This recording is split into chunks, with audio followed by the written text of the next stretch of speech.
Hello friends, आप सभी दोस्तों का आपके अपने चैनल स्टडी फॉर एनालिसिस पर हार्दिक स्वागत है। तो फ्रेंड्स, जैसे कि आपको स्क्रीन में दिख रहा होगा कि आज हम लोग अपनी स्टैटिक जीके की क्लास 4 कर रहे हैं, जो कि हमारे एग्ज़ाम पॉइंट ऑफ व्यू से बेहद ही महत्वपूर्ण है। और आज हमारी स्टैटिक जीके का टॉपिक है अंतर्राष्ट्रीय संगठन और पुरस्कार, मतलब कि अवार्ड। इसमें हम लोग सभी अंतर्राष्ट्रीय संगठन और सभी महत्वपूर्ण पुरस्कार के बारे में पढ़ेंगे, जो कि हमारे सभी कॉम्पिटिटिव एग्ज़ाम के लिए बेहद ही महत्वपूर्ण है। इसमें हम लोग मोस्ट इंपॉर्टेंट क्वेश्चन डिस्कस करेंगे, जो कि सभी कॉम्पिटिटिव एग्ज़ाम के लिए बेहद ही महत्वपूर्ण है। इसको हम दो पार्ट में पढ़ेंगे। पहले हम सभी अंतर्राष्ट्रीय संगठन और फिर सभी पुरस्कार को पढ़ेंगे। आप इसको किसी भी एग्ज़ाम के लिए ले सकते हैं, चाहे यूपी ट्रिपल एससी हो, एसएससी जीडी हो, लेखपाल हो, पेट हो, यूपीएसआई, वीडियो, किसी भी एग्ज़ाम के लिए आप यह क्लास ले सकते हैं।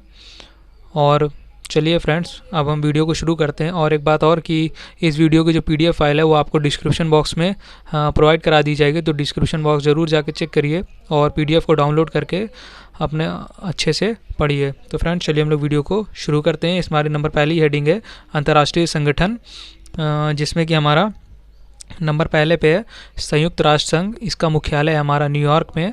दूसरा है संयुक्त राष्ट्र बाल निधि, मतलब कि यूनिसेफ। इसका जो मुख्यालय वो न्यूयॉर्क में स्थित है। अगला संगठन है संयुक्त राष्ट्र जनसंख्या कोष, मतलब कि UNFPA। इसका जो मुख्यालय ये भी न्यूयॉर्क में स्थित है। अगला संगठन है हमारा संयुक्त राष्ट्र व्यापार और विकास सम्मेलन, मतलब कि UNCTAD। इसका जो मुख्यालय है वो जिनेवा में स्थित है। अगला जो संगठन है वह है GATT, जिसका मुख्यालय जिनेवा में है। अगला नंबर है एमनेस्टी इंटरनेशनल। इसका मुख्यालय हमारा लंदन में स्थित है। अगला जो संगठन है वह एशियाई डेवलपमेंट बैंक, मतलब कि ADB। इसका जो मुख्यालय है वह मनीला, फिलीपींस में स्थित है। अगला जो हमारा संगठन है वह दक्षिण पूर्वी एशियाई राष्ट्रों का संघ, मतलब कि आसियान। इसका जो मुख्यालय वह जकार्ता में स्थित है। अगला संगठन है नाटो। इसका जो हेडक्वार्टर है वह ब्रुसेल्स, बेल्जियम में स्थित है।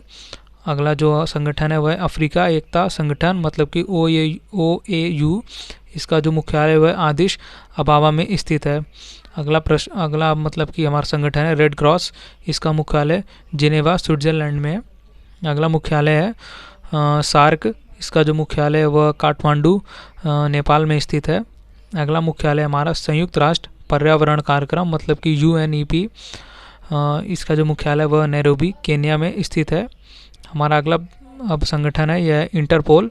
इसका जो मतलब कि हमारा मुख्यालय हुआ पेरिस, फ्रांस में स्थित है। अगला जो हमारा संगठन है वह है विश्व व्यापार संगठन, WTO। इसका जो मुख्यालय वह जिनेवा, स्विट्ज़रलैंड में स्थित है। अगला हमारा जो संगठन है वह है अमेरिकी राज्यों का संगठन, मतलब कि OAS। इसका जो मुख्यालय वह है वाशिंगटन DC, जो कि अमेरिका की राजधानी है।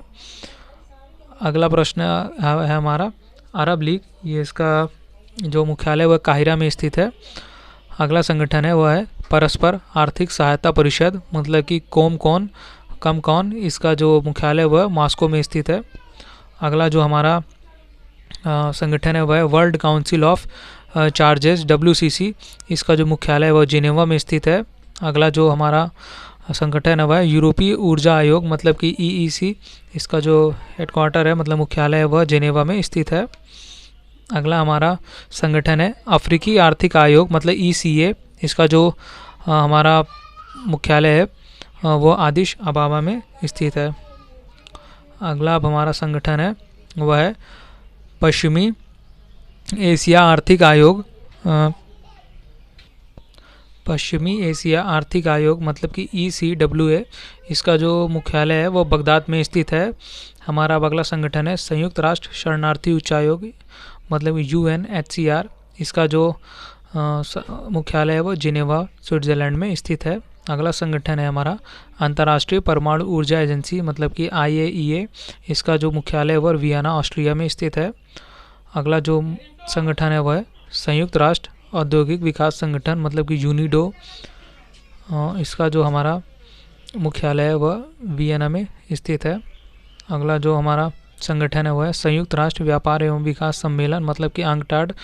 इसका जो हेडक्वार्टर है वह जिनेवा में स्थित है। अगला जो हमारा मुख्यालय है अगला जो हमारा मतलब कि संगठन है वह है विश्व वन्य जीव संरक्षण कोष मतलब WWF। इसका जो मुख्यालय हुआ है ग्लांड स्विट्ज़रलैंड में स्थित है। अगला जो हमारा संगठन है वह अंतर्राष्ट्रीय ओलंपिक कमेटी मतलब IOC। इसका जो मुख्यालय है वह लुसाने स्विट्ज़रलैंड में स्थित है। अगला जो हमारा संगठन है वह यूरोपीय कॉमन मार्केट मतलब कि ECM। इसका जो हेडक्वार्टर है वह जिनेवा में स्थित है। अगला अब हमारा जो संगठन है वह है आर्थिक सहयोग और विकास संगठन मतलब कि OECD। इसका जो हमारा मुख्यालय है वो पेरिस फ्रांस में स्थित है। अब हमारा अगला संगठन है वह यूरोपीय मुक्त व्यापार संघ। इसका जो हेडक्वार्टर वह जिनेवा में स्थित है। अगला जो संगठन है वह है राष्ट्रमंडल जिसको हम कॉमनवेल्थ इंग्लिश में बोलते हैं। इसका जो मुख्यालय है वह लंदन में स्थित है। अगला जो हमारा संगठन है वह है यूरोपीय आर्थिक समुदाय। इसका जो हेडक्वार्टर है वह जिनेवा स्विट्ज़रलैंड में स्थित है। अगला जो संगठन है वह हमारा यूरोपीय संसद। इसका जो हेडक्वार्टर है वह लग्जमबर्ग में स्थित है। अगला संगठन है यूरोपीय स्पेस रिसर्च ऑर्गेनाइजेशन ISRO। इसका जो हेडक्वार्टर है वह पेरिस फ्रांस में स्थित है। अगला जो हमारा संगठन है वह है यूरोपियन परमाणु ऊर्जा समुदाय यूरेशन। इसका जो हेडक्वार्टर है वह ब्रुसेल्स बेल्जियम में स्थित है। अगला संगठन है एशिया और प्रशांत क्षेत्रों का आर्थिक और सामाजिक आयोग। इसका जो हेडक्वार्टर है वह बैंकॉक में स्थित है। अगला हमारा संगठन है यूनिसेफ। इसका हेडक्वार्टर न्यूयॉर्क में है। अगला संगठन है यूनेस्को। इसका जो हेडक्वार्टर है वह हमारा पेरिस फ्रांस में स्थित है। अगला संगठन है विश्व बैंक। इसका हेडक्वार्टर वाशिंगटन DC में स्थित है। अगला संगठन है अंतर्राष्ट्रीय मुद्रा कोष मतलब कि IMF। इसका जो हेडक्वार्टर है वह वाशिंगटन DC में स्थित है। अगला संगठन है एशिया विकास बैंक मांड्यूलोंग फिलीपींस में। इसका मतलब कि हमारा हेडक्वार्टर स्थित है। अब अगला हमारा संगठन है वह है एशिया इंफ्रास्ट्रक्चर इन्वेस्टमेंट बैंक। इसका मतलब कि मुख्यालय वह बीजिंग चीन में स्थित है। अगला हमारा संगठन है एमनेस्टी इंटरनेशनल जिसका हेडक्वार्टर लंदन जो कि यूनाइटेड किंगडम में स्थित है। अगला अब हमारा संगठन है वह है एशियाई प्रशांत आर्थिक सहयोग। इसका जो हेडक्वार्टर है वह हमारा क्वींस टाउन सिंगापुर में स्थित है। अगला संगठन अब हमारा है दक्षिण पूर्व एशिया राष्ट्र संघ जिसको हम शॉर्ट में आसियान भी बोलते हैं। इसका जो हेडक्वार्टर है वह जकार्ता इंडोनेशिया में स्थित है। अगला संगठन बैंक फॉर इंटरनेशनल सेटलमेंट्स। इसका जो हेडक्वार्टर है वह है बेसल स्विट्ज़रलैंड। अगला जो हेडक्वार्टर है वह हमारा संगठन है वह है बिम्स्टेक जिसका मतलब कि हमारा मुख्यालय ढाका बांग्लादेश में स्थित है। अगला संगठन है हमारा राष्ट्रमंडल राष्ट्र मतलब कॉमनवेल्थ ऑफ नेशंस। इसका जो मुख्यालय है वह लंदन और यूनाइटेड किंगडम में स्थित है। अगला जो संगठन है वह यूरोप की परिषद मतलब कि इसका जो मुख्यालय है वो स्ट्रासबर्ग फ्रांस में स्थित है। अगला जो संगठन है अब हमारा पुनर्निर्माण विकास के लिए यूरोपीय बैंक। इसका जो हेडक्वार्टर है वह लंदन यूनाइटेड किंगडम में स्थित है। अगला संगठन अब हमारा है यूरोपीय संघ। इसका जो हेडक्वार्टर है वह ब्रुसेल्स बेल्जियम में स्थित है। अगला जो हमारा संगठन है वह है यूरोपीय मुक्त व्यापार संघ। इसका जो हेडक्वार्टर होगा वह जिनेवा स्विट्ज़रलैंड में स्थित है। अगला संगठन है खाद्य और कृषि संगठन जिसको इंग्लिश में हम लोग food and agriculture organisation short form FAO मतलब FAO है। तो इसका जो हेडक्वार्टर है वह रोम इटली में स्थित है हेडक्वार्टर। अगला संगठन है हमारा फाइनेंशियल एक्शन टास्क फोर्स। इसका जो हेडक्वार्टर है वह पेरिस फ्रांस में स्थित है। अगला जो संगठन है वह खाड़ी सहयोग परिषद जिसको इंग्लिश में गल्फ कॉरपोरेशन काउंसिल भी बोलते हैं। इसका जो हेडक्वार्टर है वह रियाद सऊदी अरब में स्थित है। अगला संगठन है हमारा अंतर्राष्ट्रीय श्रम संगठन। इसका हेडक्वार्टर जिनेवा स्विट्ज़रलैंड में है। अगला संगठन हमारा इंटरनेशनल कोर्ट ऑफ जस्टिस है जिसका हेडक्वार्टर दी हेग नीदरलैंड में है। अगला संगठन है प्रवासन के लिए अंतर्राष्ट्रीय संगठन। इसका जो हेडक्वार्टर वह जिनेवा स्विट्ज़रलैंड में स्थित है। अब हमारा अगला संगठन है अंतर्राष्ट्रीय समुद्री संगठन जिसको इंग्लिश में हम लोग इंटरनेशनल मैरीटाइम ऑर्गेनाइजेशन IMO भी बोलते हैं। इसका जो हेडक्वार्टर है वह लंदन यूनाइटेड किंगडम में स्थित है। अगला संगठन अंतर्राष्ट्रीय नागरिक उड्डयन संगठन, इसका जो हेडक्वार्टर है वह मॉन्ट्रियल कनाडा में स्थित है। हमारा अगला संगठन है अंतर्राष्ट्रीय दूरसंचार संघ, मतलब कि इंटरनेशनल टेलीकम्युनिकेशन यूनियन, इसका जो हेडक्वार्टर है वह जिनेवा स्विट्ज़रलैंड में स्थित है। अगला संगठन अब हमारा है अंतर्राष्ट्रीय परमाणु ऊर्जा एजेंसी, इसका जो मतलब कि इंटरनेशनल एटॉमिक एनर्जी एजेंसी, जिसका शॉर्ट फॉर्म IAEA है, इसका जो हेडक्वार्टर है वह वियना ऑस्ट्रिया में स्थित है। अगला हमारा संगठन है अंतर्राष्ट्रीय आपराधिक न्यायालय, मतलब कि इंटरनेशनल क्रिमिनल कोर्ट, यह हमारा दी हेग नीदरलैंड में स्थित है। अगला संगठन है इंटरनेशनल सी बेड अथॉरिटी, यह हमारी किंगस्टन जमैका में स्थित है। अगला संगठन है कृषि विकास के लिए अंतर्राष्ट्रीय कोष, यह हमारा रोम इटली में स्थित है। अब हमारा अगला संगठन है कुछ इस प्रकार है कि इंटरनेशनल व्हेलिंग कमीशन, इसका जो मुख्यालय है वह हमारा इपिंगटन यूनाइटेड किंगडम में स्थित है। अगला संगठन है हिंद महासागर रिम एसोसिएशन, यह एबने मॉरिशस में स्थित है। अगला संगठन है अंतर्राष्ट्रीय ऊर्जा एजेंसी, यह हमारे पेरिस फ्रांस में स्थित है। अगला संगठन है वह है अंतर्राष्ट्रीय ऊर्जा मंच, मतलब कि इंटरनेशनल एनर्जी फोरम, यह हमारे रियाद सऊदी अरब में स्थित है। अब हमारा अगला संगठन है अंतर्राष्ट्रीय प्रेस संस्थान, मतलब कि इंटरनेशनल प्रेस इंस्टीट्यूट, यह हमारा वियना ऑस्ट्रिया में स्थित है। अब हमारा अगला प्रश्न है, अगले संगठन का नाम है प्राकृतिक संरक्षण के लिए अंतर्राष्ट्रीय संघ, मतलब कि international union for conservation of nature, मतलब IUCN इसका शॉर्ट नेम है। इसका जो राइट आंसर होगा हमारा ग्लांड स्विट्ज़रलैंड। अब अगला है हमारा संगठन न्यू डेवलपमेंट बैंक, मतलब कि NDB, इसका जो हेडक्वार्टर है वह शंघाई चीन में स्थित है। अगला संगठन है हमारा नॉर्थ अटलांटिक ट्रीटी ऑर्गेनाइजेशन, मतलब कि NATO, इसका जो हेडक्वार्टर है वह ब्रुसेल्स बेल्जियम में स्थित है। अगला संगठन है इस्लामिक सहयोग संगठन, इसकी जो मतलब कि मुख्यालय है वह जेद्दा सऊदी अरब में स्थित है। हमारा अब अगला संगठन है पेट्रोलियम निर्यातक देशों का संगठन, मतलब कि OPEC, इसका हेडक्वार्टर हमारा वियना ऑस्ट्रिया में है। अगला संगठन है आर्थिक सहयोग और विकास संगठन, जिसका हमारा हेडक्वार्टर पेरिस फ्रांस में स्थित है। अगला संगठन है रासायनिक हथियारों के निषेध के लिए संगठन, मतलब कि organisation for the prohibition of chemical weapons, इसका जो हेडक्वार्टर वह दी हेग नीदरलैंड में स्थित है। अगला संगठन है स्थायी पंचायत न्यायालय, मतलब कि परमानेंट कोर्ट ऑफ आर्बिट्रेशन, इसका जो हेडक्वार्टर वह हमारा हेग नीदरलैंड में स्थित है। अगला संगठन है शंघाई सहयोग संगठन, जिसका हेडक्वार्टर हमारा बीजिंग चीन में स्थित है। अगला संगठन अब हम देखते हैं अपना, ये संगठन का नाम है क्षेत्रीय सहयोग के लिए दक्षिण एशियाई संघ, मतलब कि south Asian association for regional corporation, इसका जो हेडक्वार्टर है वह काठमांडू नेपाल में स्थित है। अगला संगठन है हमारा, इस संगठन का नाम है संयुक्त राष्ट्र संगठन न्यूयॉर्क, जिसका कि हेडक्वार्टर हमारा संयुक्त राष्ट्र अमेरिका में स्थित है। अगला संगठन है संयुक्त राष्ट्र सुरक्षा परिषद, जिसका जो हेडक्वार्टर है वह न्यूयॉर्क संयुक्त राज्य अमेरिका में स्थित है। अगला जो संगठन है वह UNAIDS, मतलब कि इसका जो मुख्यालय वह ग्लांड स्विट्ज़रलैंड में स्थित है। अगला संगठन यूनेस्को है, इसका हेडक्वार्टर पेरिस फ्रांस में स्थित है। अगला संगठन संयुक्त राष्ट्र विकास कार्यक्रम, जिसका शॉर्ट में नाम UNDP है, इसका मुख्यालय न्यूयॉर्क संयुक्त राज्य अमेरिका में स्थित है। अगला संगठन अब है संयुक्त राष्ट्र बाल आपातकालीन कोष, मतलब कि यूनिसेफ, इसका जो हेडक्वार्टर है वह न्यूयॉर्क संयुक्त राज्य अमेरिका में स्थित है। अगला संगठन है संयुक्त राष्ट्र जनसंख्या कोष, मतलब कि UNFPA, इसका जो मतलब कि हमारा जो हेडक्वार्टर है वह न्यूयॉर्क संयुक्त राज्य अमेरिका में स्थित है। अगला संगठन है संयुक्त राष्ट्र विश्व पर्यटन संगठन, इसका जो हेडक्वार्टर वह मैड्रिड स्पेन में स्थित है।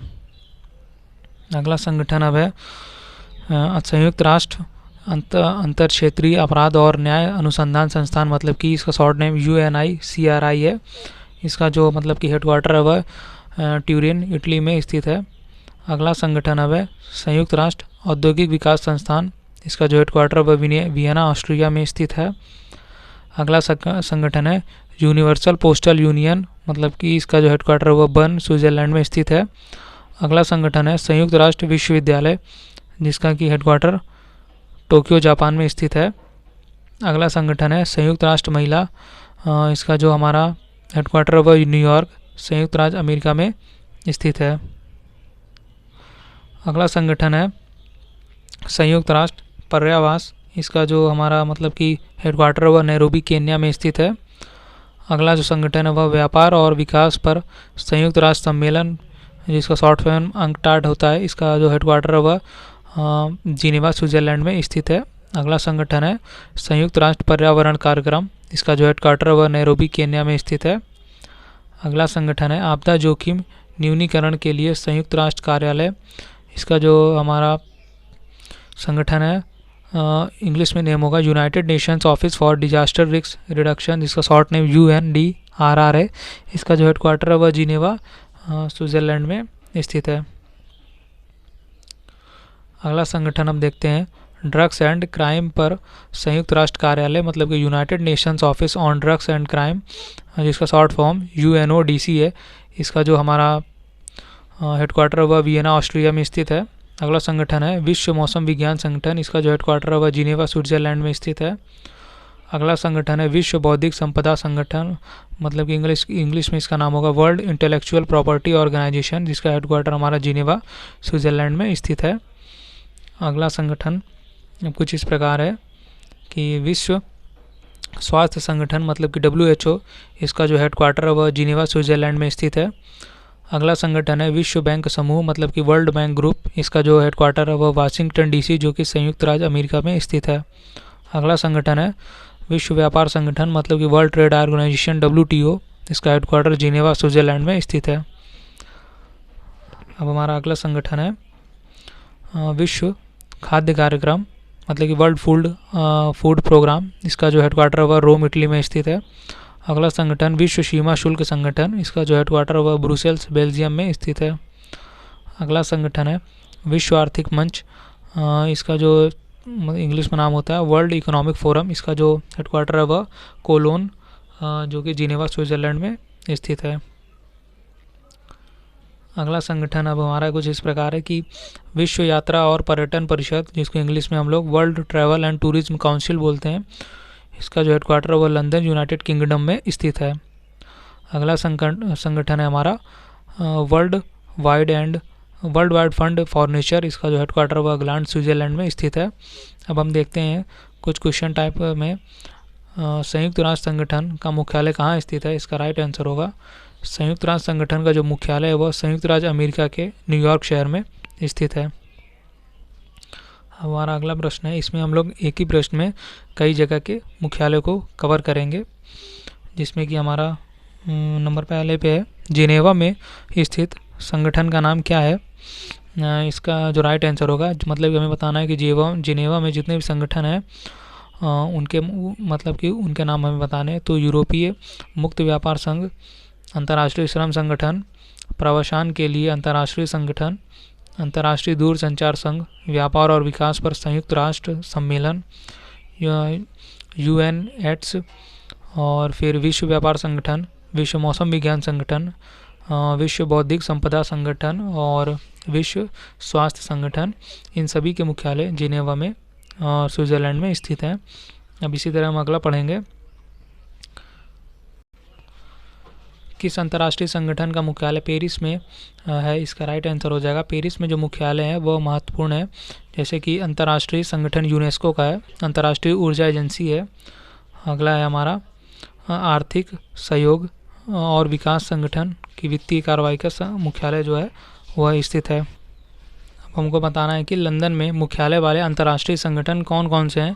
तो इसका राइट आंसर हो जाएगा हमारा Amnesty International, World Travel and Tourism Council, Commonwealth of Nations, International Maritime Organization of और union bank for reconstruction development, इन सभी का मुख्यालय हमारा लंदन में स्थित है।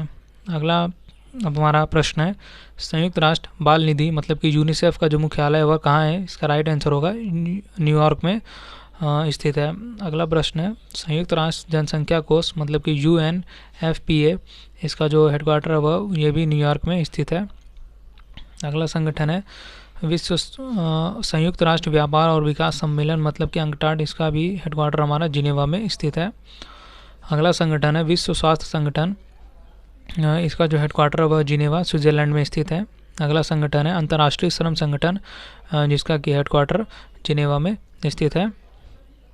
अगला जो हमारा प्रश्न है वह है हमारा कि अंतर्राष्ट्रीय रेड क्रॉस समिति, इसका हेडक्वार्टर कहाँ है? इसका हेडक्वार्टर हमारा जिनेवा स्विट्जरलैंड में स्थित है। अगला संगठन है विश्व व्यापार संगठन, इसका भी हेडक्वार्टर जिनेवा में स्थित है।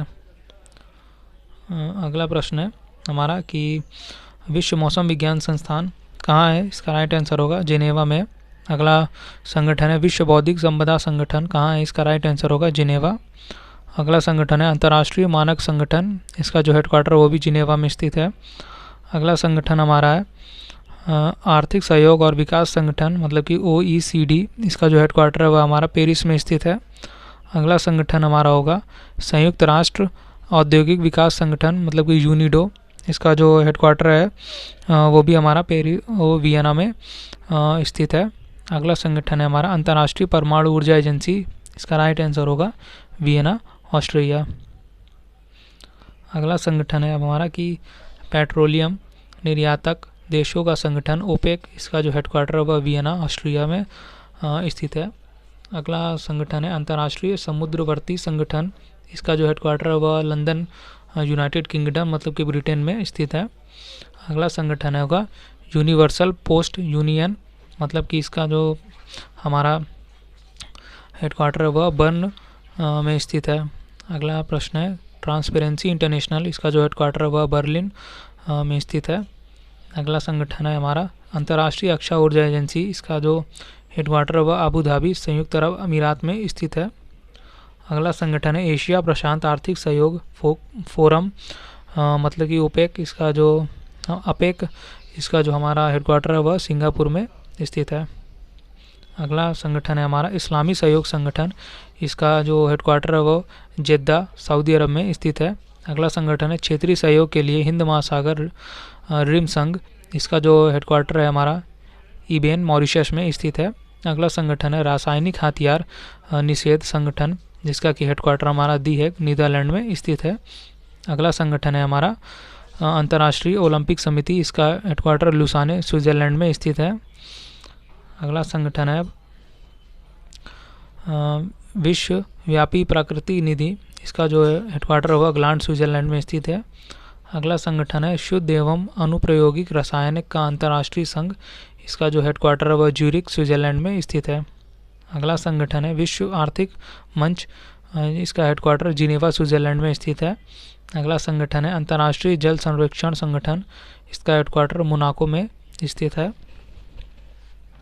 हमारा अगला संगठन है एसोसिएशन फुटबॉल अंतर्राष्ट्रीय महासंघ फीफा, इसका जो हेडक्वार्टर है वह ज्यूरिख स्विट्जरलैंड में स्थित है। अगला संगठन है अब अंतर्राष्ट्रीय क्रिकेट परिषद ICC, इसका जो हेडक्वार्टर है वह दुबई में स्थित है। अब हमारा अगला संगठन है वह अंतर्राष्ट्रीय प्रकृति संरक्षण संघ मतलब कि IUCN, इसका जो हेडक्वार्टर है वह ग्लांड स्विट्जरलैंड में स्थित है। अगला संगठन है निरूपित नाम और नंबर का इंटरनेट निगम मतलब कि ICAAN, इसका जो हेडक्वार्टर है वह लॉस एंजल्स संयुक्त राज्य अमेरिका में स्थित है। अगला संगठन है डॉक्टर्स विदाउट बॉर्डर्स, इसका जो हेडक्वार्टर है वह जिनेवा स्विट्जरलैंड में स्थित है। अगला संगठन है हमारा इंटरनेशनल शूटिंग स्पोर्ट्स फेडरेशन, इसका जो हमारा मुख्यालय है वह म्यूनिख जर्मनी में स्थित है। अगला संगठन है स्मारक और स्थल पर अंतर्राष्ट्रीय परिषद, इसका जो हेडक्वार्टर है वह पेरिस फ्रांस में स्थित है। तो फ्रेंड्स ये थे हमारे इम्पोर्टेंट संगठन जिनको हम लोग पढ़ चुके हैं, जो कि हमारे एग्ज़ाम में आने के बेहद ही चांसेस हैं। और आप भी ये संगठन को मतलब कि पहले एक बार वीडियो से कवर करिए, फिर उसके बाद आपको PDF फाइल प्रोवाइड कर दी जाएगी, तो उसके बाद आप PDF फाइल से इसको पढ़िए बार बार, क्योंकि ये जो सभी संगठन हमारे द्वारा आपको कराए गए हैं यह आपके एग्ज़ाम में कहीं ना कहीं पिछली कॉम्पिटिटिव एग्ज़ाम में पूछे गए हैं और आने वाले भी कॉम्पिटिटिव एग्ज़ाम के में पूछे जाने के इनकी 100% चांसेस है, क्योंकि संगठन से 1-2 क्वेश्चन स्टैटिक GK के फॉर्म में ज़रूर बनता है। तो फ्रेंड्स आप वीडियो से भी देखिए और साथ ही साथ में जो PDF मिले उससे भी पढ़िए। अगर आप दोनों चीज़ से पढ़ेंगे तो आपका संगठन से कोई भी क्वेश्चन आएगा आप 100% कर ले जाएंगे। चलिए अब हमारा अगले टॉपिक तो और बढ़ते हैं हम अपने, जिसका नाम है पुरस्कार मतलब कि अवार्ड। अब हमारे वीडियो का अगला टॉपिक है, अब हम उसमें पढ़ेंगे जितने भी महत्वपूर्ण पुरस्कार और अवार्ड हैं उसको हम मतलब कि उसके बारे में पूरा एकदम अध्ययन करेंगे कि उसमें जो छोटे छोटे पॉइंट से क्वेश्चन बनते हैं उन सबको हम लोग कवर करते हुए चलेंगे। चलिए हम लोग वीडियो को शुरू करते हैं। इसमें हमारा नंबर पहले पे है भारत रत्न।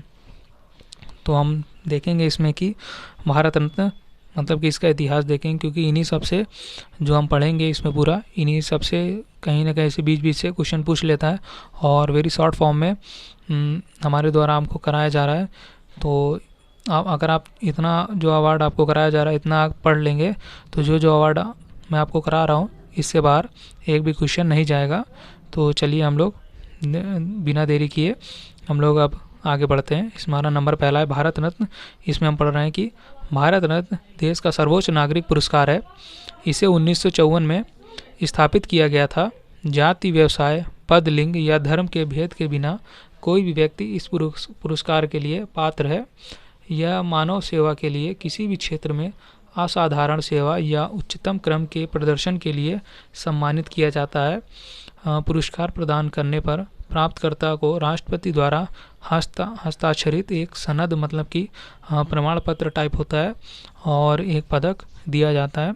तो यह था भारत रत्न के बारे में इम्पॉर्टेंट पॉइंट। अब हमारा अगला पुरस्कार है, यह हमारा पद्म पुरस्कार। इसके बारे में यह है कि पद्म पुरस्कार वर्ष 1954 में स्थापित किए गए थे। 1977 से 1980 और 1993 से 1997 के दौरान संक्षिप्त व्यवधानों को छोड़कर हर साल गणतंत्र दिवस पर इन पुरस्कारों की घोषणा की गई। पुरस्कार 3 श्रेणियों में दिया जाता है, मतलब कि जो पद्म पुरस्कार है ये हमारे 3 तरफ के होते हैं। इसमें हमारा नंबर पहले पे आता है, मतलब कि इनके जो क्रम है ये भी पूछे जाते हैं कि पद्म विभूषण, पद्म भूषण और पद्म श्री। मतलब पहले पे भारत रत्न आता है, फिर उसके बाद हमारा पद्म विभूषण, फिर पद्म भूषण और फिर पद्म श्री आता है। तो चलिए इनको भी एक एक करके पढ़ लेते हैं। इसमें हमारा नंबर पहले पे है पद्म विभूषण, जिसमें कि यह बताया गया कि असाधारण और विशिष्ट सेवा के लिए प्रदान किया जाता है यह पद्म विभूषण। पद्म विभूषण भारत में दूसरा सबसे बड़ा नागरिक सम्मान है। अगला है हमारा पद्म भूषण। इसके बारे में यह है कि एक उच्च क्रम की विशिष्ट सेवा के लिए प्रदान किया जाता है। पद्म विभूषण भारत में तीसरा सबसे बड़ा नागरिक पुरस्कार है। अब हमारा अगला है यह है पद्म श्री। इसमें हमारा यह है कि प्रतिष्ठित सेवा के लिए प्रदान किया जाता है। पद्म श्री भारत का चौथा सबसे बड़ा नागरिक सम्मान है। अब हमारा अगला है यह है कि सैन्य पुरस्कार। अब हम इसमें देखें कि जो हमारे सैनिक पुरस्कार जितने भी वीरता के लिए दिए जाते हैं युद्ध क्षेत्र में, उसको हम पढ़ते हैं क्योंकि वो भी पूछा जाता है। तो इसमें हमारा नंबर, अब हमारा अगली हेडिंग है सैन्य पुरस्कार, जिसमें कि हम लोग पढ़ेंगे युद्धकालीन जो वीरता पुरस्कार दिया जाता है उसमें उनके क्रम हम पढ़ेंगे। इसमें नंबर पहले स्थान पे है परमवीर चक्र। इसमें यह है कि भारत का सर्वोच्च सैन्य पुरस्कार है यह पुरस्कार दुश्मन की उपस्थिति में वीरता का प्रदर्शन के लिए दिया जाता है। मतलब कि वीरता में जो हमारा सर्वप्रथम मतलब कि सर्वोच्च पुरस्कार है वह परमवीर चक्र है।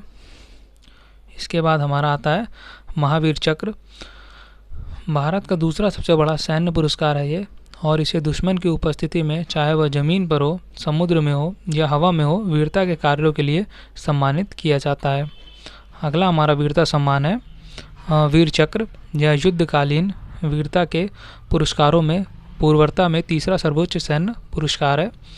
और नंबर अब हमारा चौथे पे जो हम पढ़ेंगे पुरस्कार यह होगा कि शांति के दौरान के पुरस्कार। मतलब कि शांति काल के दौरान जो हमें पुरस्कार मतलब कि नागरिकों को दिए जाते हैं वह कुछ इस प्रकार है, जिसमें कि नंबर पहले पे है अशोक चक्र पुरस्कार, नंबर दूसरे पे है कीर्ति चक्र पुरस्कार, नंबर तीसरे पे है शौर्य चक्र पुरस्कार। इसमें हमारा इस तरह क्वेश्चन पूछता है कि जैसे कि निम्नलिखित में से कौन सा शांति क्षेत्र का पुरस्कार है, तो इस टाइप से भी क्वेश्चन बन के आ जाता है, तो ये भी जानना बेहद ज़रूरी है। अब हमारा अगला है 5वें नंबर पे युद्ध या शांति के दौरान सेवा और पराक्रम के पुरस्कार हम देखेंगे। इसमें नंबर पहले पे है सेना मेडल, नंबर दूसरे पे नौसेना मेडल और नंबर तीसरे पे वायुसेना मेडल। अब हमारा अगला है युद्ध के दौरान विशिष्ट सेवा मतलब कि पदक हमें जो दिए जाते हैं नागरिकों को, वो हमारा नंबर पहले पे सर्वोत्तम युद्ध सेवा पदक, फिर उसके बाद है उत्तम युद्ध सेवा पदक, फिर उसके बाद है हमारा युद्ध सेवा पदक। उसके बाद हमारा अगला है शांति के दौरान विशिष्ट सेवा के लिए जो पदक दिए जाते हैं वह है परम विशिष्ट सेवा पदक, अति विशिष्ट सेवा पदक और विशिष्ट सेवा पदक यह दिए जाते हैं। अब हमारा अगला है यह है कि डॉक्टर BC रॉय पुरस्कार, यह चिकित्सा के क्षेत्र में सर्वोच्च पुरस्कार है। इसे भारतीय चिकित्सा परिषद द्वारा स्थापित किया गया था। इसे भारत के राष्ट्रपति द्वारा प्रदान किया जाता है। यह था हमारा BC रॉय पुरस्कार। हमारा अगला पुरस्कार है अर्जुन पुरस्कार। इसके बारे में कुछ तथ्य इस प्रकार है कि खेल में उत्कृष्ट उपलब्धियां और योगदान के लिए भारत सरकार द्वारा यह पुरस्कार खेल व्यक्तियों को दिया जाता है। इसकी शुरुआत वर्ष 1961 में हुई थी और इस पुरस्कार के साथ 50,000 रुपये का नगद पुरस्कार और अर्जुन की एक कांस्य प्रतिमा प्रदान की जाती है। इस पुरस्कार को पाने वाले के लिए खिलाड़ी को हमारा अंतर्राष्ट्रीय स्तर पर बेहतरीन नेतृत्व कौशल और उच्च खेल प्रदर्शन करना पड़ता है। अगला पुरस्कार है हमारा दादा साहब फाल्के पुरस्कार। यह पुरस्कार हमारा सिनेमा के क्षेत्र में यह सर्वोच्च पुरस्कार है। इसे प्राप्त करने वाले आमतौर पर फिल्म उद्योग के लोग होते हैं और भारतीय सिनेमा में उनके उत्कृष्ट योगदान के लिए सम्मानित किया जाता है। यह वर्ष 1969 में शुरू हुआ था। इसमें एक पदक होता है जिस पर स्वर्ण कमल होता है और एक शॉल के साथ 10 लाख रुपए का नगद पुरस्कार दिया जाता है। अगला अब हमारा सम्मान है यह है साहित्य अकादमी सम्मान। यह मोस्ट इम्पॉर्टेंट है। इसमें हमारा यह है कि यह सर्वोच्च साहित्य सम्मान है जो लेखकों को पुस्तक और साहित्य में उनके उत्कृष्ट योगदान के लिए दिया जाता है। इस पुरस्कार में 1 लाख रुपए का नगद पुरस्कार भी शामिल है। पुरस्कार लेने वाले का चयन एक कार्यक्रम के तहत होता है। इसकी पट्टिका को प्रसिद्ध फिल्म निर्माता सत्यजीत रे के द्वारा डिज़ाइन किया गया था। अब हमारा यह है कि यह उन लेखकों को दिया जाता है जिन्होंने किसी भारतीय भाषा में कोई मुकाम हासिल किया हो। अगला सम्मान है इंदिरा गांधी शांति पुरस्कार। इसमें यह है कि इंदिरा गांधी शांति पुरस्कार भारत की पूर्व महिला मतलब कि पूर्व प्रधानमंत्री इंदिरा गांधी की याद में दिया जाता है। यह उनकी स्मृति में स्थापित इंदिरा गांधी मेमोरियल ट्रस्ट द्वारा वर्ष 1986 से दिया जा रहा है। यह प्रतिवर्ष विश्व के किसी ऐसे व्यक्ति को प्रदान किया जाता है जिनका समाज सेवा, निरस्त्रीकरण या विकास के लिए में महत्वपूर्ण योगदान दिया हो। इस पुरस्कार के अंतर्गत 25 लाख रुपए नगद, एक ट्रॉफी और प्रशस्ति पत्र प्रदान किया जाता है। अब हमारा अगला सम्मान है भारत भारती सम्मान, मतलब या फिर भारत भारती सम्मान। यह उत्तर प्रदेश हिंदी संस्थान का सबसे बड़ा साहित्यिक पुरस्कार है। यह पुरस्कार उत्तर प्रदेश हिंदी संस्थान लखनऊ के माध्यम से साहित्य के क्षेत्र में उत्कृष्ट योगदान के लिए दिया जाता है। पुरस्कार में भारत भारती सम्मान के रूप में स्मृति चिन्ह, अंग वस्त्र तथा 5,02,000 की धनराशि प्रदान की जाती है। और अब हम देखते हैं कि भारत भारती पाने वाले व्यक्तियों की सूची देखते हैं कि कितने लोगों को अभी तक भारत भारती सम्मान प्रदान किया जा चुका है।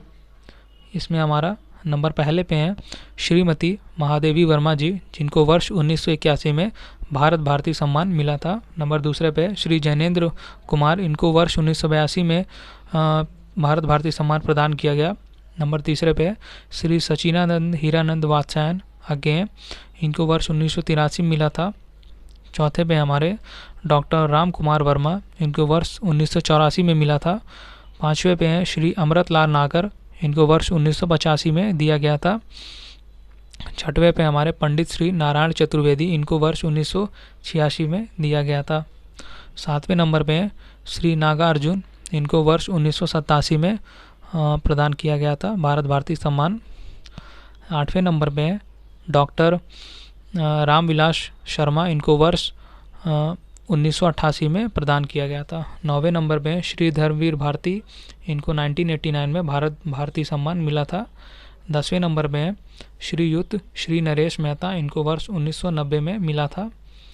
11वें नंबर पे हैं डॉक्टर कुंवर चंद्र प्रकाश सिंह, इनको वर्ष 1991 में मिला था। हमारा 12वें नंबर पे हैं डॉक्टर नागेंद्र सिंह या फिर डॉक्टर नागेंद्र, इनको वर्ष 1992 मिला था।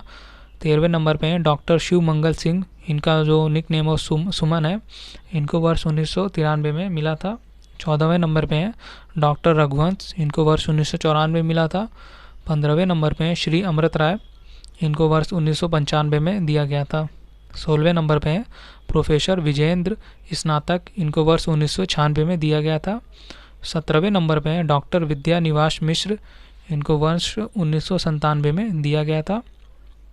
और हमारे 18वें नंबर पे हैं डॉक्टर जगदीश गुप्त, इनको वर्ष 1998 में दिया गया था। 19वें नंबर पे हैं डॉक्टर लक्ष्मी शंकर मिश्र निशंक, इनको वर्ष 1999 में मिला था। और आखिरी हैं 20वें नंबर पे आचार्य जानकी वल्लभ शास्त्री, इनको वर्ष 2000 में भारत भारती सम्मान से सम्मानित किया गया था। फ्रेंड्स, ये जो हमने 20 नाम पढ़े हैं भारत भारती सम्मान जिनको प्राप्त हुआ है, ये एग्ज़ाम में पूछे जा सकते हैं कि निम्न में से किसको भारत भारती सम्मान मिला या फिर किसको भारत भारती सम्मान नहीं मिला है। तो इनको ध्यान रखिएगा, यह पेपर के लिए बेहद ही महत्वपूर्ण है। अगला पुरस्कार है हमारा राष्ट्रीय वीरता पुरस्कार। इसके बारे में कुछ तथ्य इस प्रकार है कि भारत में हर वर्ष 26 जनवरी की पूर्व संध्या पर बहादुर बच्चे को दिए जाते हैं। भारतीय बाल कल्याण परिषद ने 1957 में ये पुरस्कार शुरू किए थे। पुरस्कार के रूप में एक पदक, प्रमाण पत्र और नगद राशि दी जाती है। सभी बच्चों को विद्यालय की पढ़ाई पूरी करने तक वित्तीय सहायता भी दी जाती है। 26 जनवरी के दिन ये बहादुर बच्चे हाथी पर सवार करते हुए गणतंत्र दिवस परेड में सम्मिलित होते हैं। अब अगला पुरस्कार है इसमें है कि मूर्ति देवी पुरस्कार। इसमें यह है कि स्वर्गीय शांति प्रसाद जैन की माता का नाम मूर्ति देवी था। शांति प्रसाद जैन ने ही भारतीय ज्ञानपीठ पुरस्कार की स्थापना की थी। मूर्ति देवी पुरस्कार की स्थापना 1961 में की गई थी। इसमें 4 लाख रुपए, प्रशस्ति पत्र, स्मृति चिन्ह और वाग देवी की प्रतिमा दी जाती है। अब हमारा अगला पुरस्कार है, यह है कि भाषा सम्मान पुरस्कार। यह पुरस्कार भारतीय साहित्य अकादमी द्वारा 24 भाषाओं में उल्लेखनीय साहित्य प्रदान करने के लिए दिया जाता है। इस पुरस्कार की शुरुआत 1996 में हुई। इसमें 1 लाख रुपए नगद और स्मृति की भेंट की जाती है। अगला पुरस्कार है हमारा नवलेखन पुरस्कार या फिर नवलेखन सम्मान। इसमें यह है कि यह पुरस्कार साहित्य के क्षेत्र में योगदान के लिए दिया जाता है। इसे भारतीय ज्ञानपीठ संस्था प्रदान करती है। इसमें 50,000 रुपये नगद, सरस्वती की प्रतिमा और प्रशस्ति पत्र दिया जाता है। 2017 को 13वां नवलेखन पुरस्कार आलोक रंजन को दिया जाता है। अब हमारा अगला सम्मान है, यह है सरस्वती सम्मान। इसके बारे में कुछ यह तथ्य है कि यह देश की 22 भाषाओं में दिया जाता है। इस पुरस्कार की स्थापना के बिड़ला ग्रुप द्वारा 1991 में की गई थी। इसमें 15 लाख रुपए नगद, स्मृति चिन्ह और प्रशस्ति पत्र दिया जाता है। इस पुरस्कार के प्रथम विजेता हरिवंश राय बच्चन थे। उन्हें यह पुरस्कार उनकी 4 खंडों की आत्मकथा के लिए दिया गया था। अब हमारा अगला पुरस्कार है, यह है राष्ट्रीय खेल पुरस्कार। मतलब कि अब हम खेल से संबंधित कुछ पुरस्कार देखेंगे। इसमें हमारा नंबर पहले पे है राजीव गांधी खेल रत्न पुरस्कार। इसमें यह है कि भारत में दिया जाने वाला सबसे बड़ा पुरस्कार है ये खेलों के क्षेत्र में। इसकी शुरुआत 1991 में की गई थी। भारत के राष्ट्रपति यह सम्मान देते हैं। सचिन तेंदुलकर, मेजर ध्यानचंद, विश्वनाथ आनंद जैसे प्रसिद्ध खिलाड़ियों को राजीव गांधी खेल रत्न पुरस्कार से सम्मानित किया गया है। इस पुरस्कार में एक व्यक्ति को 7.5 लाख रुपए नकद, प्रशस्ति पत्र और स्मृति चिन्ह प्रदान किया जाता है। अब हमारा अगला सम्मान है, यह है कि द्रोणाचार्य पुरस्कार। इसमें 5 लाख रुपए की नगद धनराशि और द्रोणाचार्य की कांच की मूर्ति प्रदान की जाती है। यह पुरस्कार 1985 में शुरू हुआ था। जिस प्रकार गुरु द्रोणाचार्य ने 5 पांडवों और कौरवों को प्रशिक्षण दिया था, उसी तरह खेलों में कोच खिलाड़ियों को अपने सर्वश्रेष्ठ प्रशिक्षण और ज्ञान देते हैं। तभी जो सर्वश्रेष्ठ जो कोच होते हैं उन्हीं को द्रोणाचार्य पुरस्कार दिया जाता है। अब हमारा यह आज की वीडियो का अंतिम पुरस्कार है, जिसमें हम पढ़ेंगे ध्यानचंद पुरस्कार। इसमें पुरस्कार का नाम भारत के प्रसिद्ध हॉकी खिलाड़ी मेजर ध्यानचंद सिंह के नाम पर रखा गया है। यह पुरस्कार किसी खिलाड़ी को खेल में सर्वश्रेष्ठ प्रदर्शन के लिए दिया जाता है। जीवन भर के कार्यकाल और सेवा को देखा जाता है। यह पुरस्कार 2022 में शुरू हुआ था। इसमें प्रतिमा दी जाती है और 5 लाख रुपए नकद, पोशाक और प्रशस्ति पत्र भी दिया जाता है। तो फ्रेंड्स, ये थे हमारे आज के टॉप मोस्ट हमने पढ़ा अपने अंतर्राष्ट्रीय संगठन और पुरस्कार अवार्ड्स तो आप इसको ज़रूर पढ़िए, क्योंकि ये आपके कॉम्पिटिटिव एग्ज़ाम के लिए बेहद ही महत्वपूर्ण है। एक बार वीडियो को ज़रूर देखिए, और जो डिस्क्रिप्शन बॉक्स में आपको PDF फाइल आपको इसकी मिल जाएगी, तो PDF फाइल को डाउनलोड करके उसका भी अध्ययन करिए। पूरा वीडियो देखिए, क्योंकि बिना स्किप किए अगर आप पूरा वीडियो देखेंगे तो ही आपको एक एक बात जब सुनेंगे तभी समझ में आएगी। तो फ्रेंड्स, पूरा वीडियो ज़रूर वॉच करिए, और डिस्क्रिप्शन बॉक्स में आपको PDF फाइल प्रोवाइड करा दी जाती है, तो डिस्क्रिप्शन बॉक्स भी देखिए और PDF फाइल को डाउनलोड करके पढ़िए। तो फ्रेंड्स, अगर आपको वीडियो अच्छा लगा हो तो वीडियो को लाइक, शेयर और अपने चैनल स्टडी फॉर एनालिसिस को सब्सक्राइब ज़रूर कीजिए। आप सभी दोस्तों का thank you for watching video.